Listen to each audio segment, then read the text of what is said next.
Horror films are inherently ridiculous.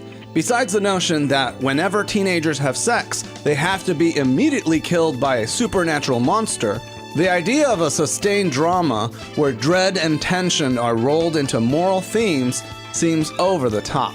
But like cheesy haunted houses, people can't get enough of their favorite horror films.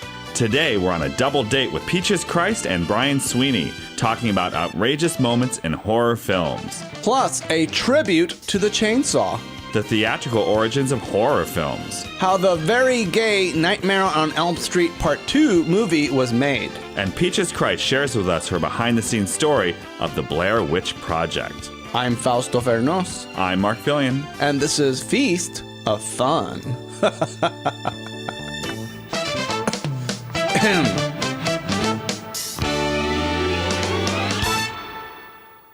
Feast of Fun is made possible because of financial support of people like you. Thank you. Upgrade your account today at feastoffun.com/plus and listen to our fabulous podcast 5 days a week. Answer the phone, bitch. Hello? Hi, is this Peaches Christ? Yes, it is. Are you Who's scared, calling, little girl? Are you lost? You want to sing a song with us? God is in his holy temple, earthly something. I don't remember how it goes. Hey, Peaches. Hi, Ghoul. Hi, ghouls. How are you? We have a little confession to make here. This show is an intervention for Brian Sweeney, who's joining us as well. Hello. And Peaches. Brian hates hi, drag Brian. queens, but loves Peaches Christ. And we're hoping that this show about outrageous moments in horror films, we can melt Brian's heart and have him love all drag queens unconditionally. Yes. Well, no one will have my heart like Peaches. I just hate... Oh, It's impossible to like any other drag queen once you see Peaches. I like that. That's the perfect... You know, I'm fine with you hating other drag queens Yeah. now. Problem solved. It's not even that I hate them, I nothing them. It is true. I mean, a lot of what you say, I actually agree with. Which is what course. exactly? I don't I guess know. the premise here is that Brian says that drag queens are all selfish bitches. No, I just say... That they have no they- talent. I say the That majority... they're ugly men dressing up as ugly women. Okay, These I wasn't are things talking I about don't. that. I've never said these things. I said that they all. I don't understand that the drag queen having to have the diva attitude. That it seems like it's this weird thing. And I said that I would like to see a humble queen. Yeah, and a humble drag queen who's like not so sure of herself. You know? That's me. That's me, I know- Brian. that's why I love Peaches Christ. Yeah, That's I'm why- just a poor, humble tranny trying to get by in this world. Aren't we all though? I mean, isn't Yeah, that exactly. At the end of the day. that's the greatest. That's a human story. That's every human story. Peaches, you wanted to call Brian to task though, and it's like now you guys are all like kissing each other. I feel like Mark and I are the third wheel on a blind date here. Well, hello. Well, it's Halloween. It's a time when we all can come together and share what we love the most. No, This is scarily You know, good. and I actually wanted to. Sometimes I think Brian does have a little rage in his voice when talking about the queens. Yes. Thank you. But that being said, I do think that his point about things like Drag Race still being a very niche audience, I agree with, and I actually think that that's a good thing. You know, part of the attraction for me to drag and the world of drag is that it is sort of, you know, cult, and that there is sort of like this smaller group of people, you know, and That's it very isn't on the hipster level of you. of a Saturday Night Live. Well, or no something one. like that. I mean, Nobody likes things to go mainstream, right? Look, Peaches.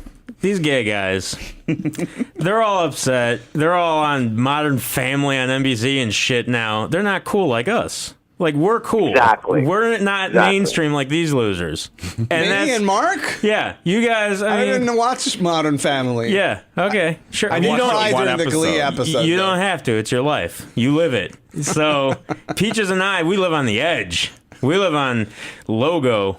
We're Bravo, and not Bravo. You guys are on Bravo. We live on Logo. So Yeah, we're basically gutter people, and you guys are A gays. Yeah, we're punk rock. why does everyone always, anytime anybody wants to insult Mark and I, they're like, you circuit party lifestyle, you A-list gays. And I'm like, I don't even know what A I gay would say means. Mark and I are the farthest of the top of that list. Like, no one You're puts a top, Lance yeah. Bass and Mark's name next to each other. No, they say I do. Mark who? Lance Bass who? You're a gay. Hey, yeah, You are a gay. Yes. So, Peaches, are you dressing up for anything for Halloween? I know you're like, Halloween is 365 for you, but do you dress I am. as anything other than a drag queen? Well, I have had three. I've accomplished 2 out of 3 Halloween costumes. So the third one I am actually doing on Halloween itself on Thursday. So I was a scary clown at the Tranny Shack show that I co-hosted. I saw that. Yeah, I was very pleased with how that turned out. Then I was sort of this ghostly kind of Bride of Frankenstein at the Goth Club I hosted on Saturday night. And then on Thursday, the riskiest of them all, the one that has me kind of a little bit nervous. You're not doing blackface, are you? No, but I'm doing the cardinal sin of performing as Peaches is for me performing without a wig, and so I'm willing myself to do this on Thursday because I'm going to be Peach Ferratu, and it's going to be hideous. I've hired a special effects guy who's doing prosthetic fingers and ears and a bald cap for me and fangs, and we're doing grayscale makeup, and I've got a really incredible costume that looks just like the Nosferatu coat. When was the last time you dressed up not for anything having to do with Peaches Christ Incorporated, where you just dressed up like a ghost or a zombie just to have fun? Honestly, probably over 15 years ago. And what was that? What did you dress up I as? used to do like if I wasn't doing Peaches and I was still going to dress up, I would do like a boy costume, and so I would always do like kind of like traditional Universal monsters. Like one time I was a werewolf. Oh God, we were as werewolves, and it's like that is the worst The costume hair to drives have. you crazy. Oh my God! But now Well, that the we have werewolf beards, it might costume, not be you bad. really have to be careful whether you're a drag queen or not, because I did a werewolf look one year as Peaches flawlessly, and then I attempted to recreate that look, and like just a few little things, a few little touches were out of order, and it really looked like I was going out of the house in blackface. And I had no clue. I was sort of walking around like everyone gets that I'm like this female version of a werewolf. Mm-hmm. And people were like, what the fuck are you thinking? And I had to like look at people were showing me photos and like putting me in front of a mirror. It was kind of horrifying. You look like Questlove. Yeah, I don't know what, it was just a mistake. I wore a prosthetic nose and just like kind of the wrong wig, and my makeup was just maybe it was just a little too dark, natural looking. Yeah, too nappy. It was a problem.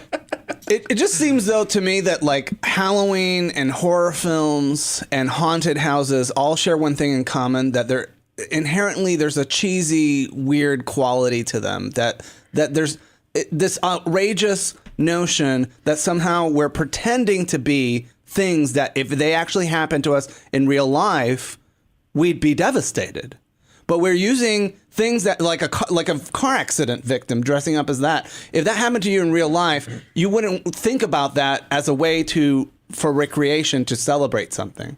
And yet on Halloween, and we pay money to go see horror films and go to haunted houses to intentionally go through horrible experiences. Well, they're adrenaline rushes, and they're small, free rushes that we get in correct ways, and they're controlled horror. And even beyond that, we like the dark side of human nature, and reading about like horrible crimes and serial killers and stuff, because it's so outside of like what we are as controlled like societal people. It's so that's another part of it. Is just it's also our animalistic nature.